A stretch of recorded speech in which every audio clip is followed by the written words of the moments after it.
O que acontece depois?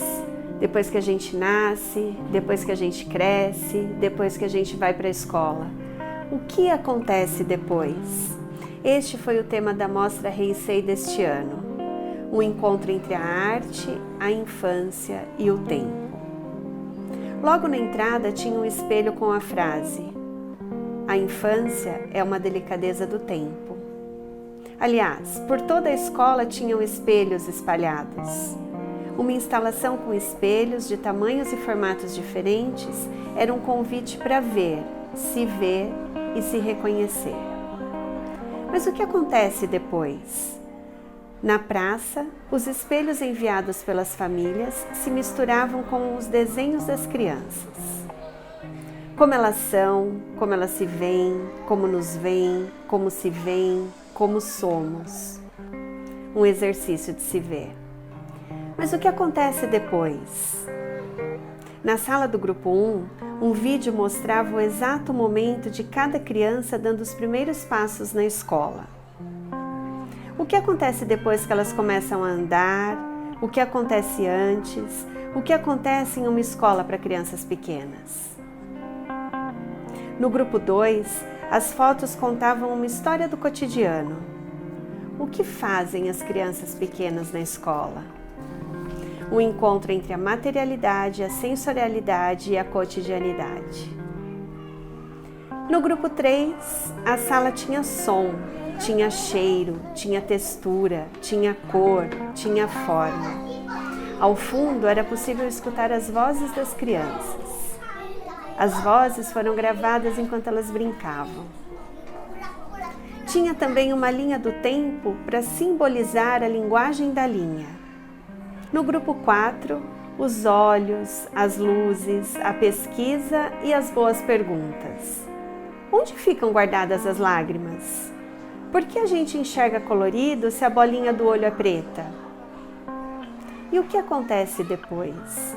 O autorretrato, a representação gráfica, a escrita dos nomes e as aprendizagens com sentido. No grupo 5, a representação simbólica da passagem do tempo. As histórias inventadas, as sementes plantadas, os jogos construídos e a figura humana como um exercício de se ver. No grupo 6, a cápsula do tempo. A metamorfose, a escrita, as palavras contadas em uma espiral.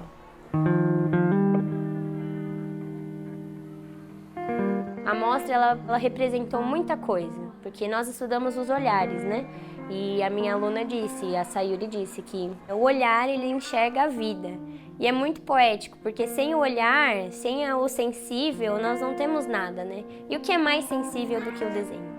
Eles olhando no espelho e olhando, aquele sou eu sou isso e eu sou esse desenho. Então, para mim, essa mostra representou isso, a evolução, o meu crescimento e o deles também.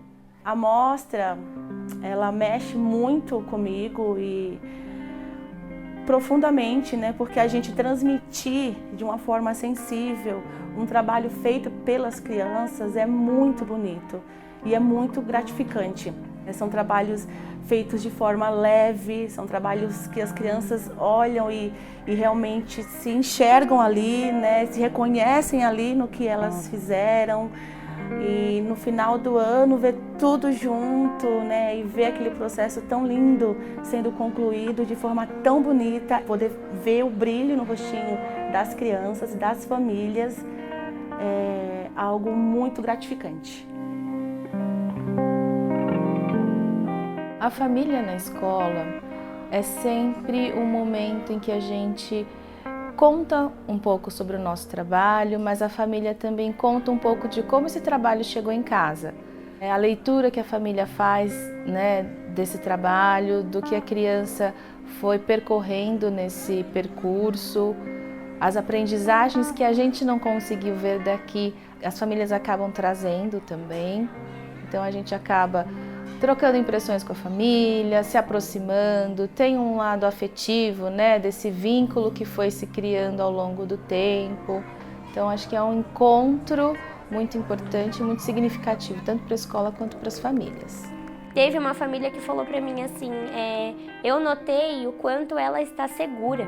porque ela desenhou desse jeito no primeiro dia porque ela tinha medo, ela estava insegura de vir para a escola e hoje ela está segura. Então, quando eles vêm, eles mostram que tudo que a gente está fazendo na escola está funcionando. E é muito rica essa parceria escola e família, porque a criança vive uma coisa na escola que ela também leva para casa e tudo tem que caminhar muito junto.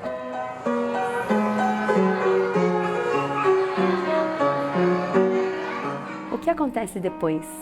Numa analogia com o que a criança é para nós, eu termino o meu ano pensando o seguinte: o que acontece depois? O que acontece depois que eles saem do G5? O que acontece depois que eles vão para o primeiro ano, para o Fundamental 1, para o 2, para o ensino médio, para a faculdade, para o seu emprego, para o seu estágio? O que acontece depois? Nós não sabemos.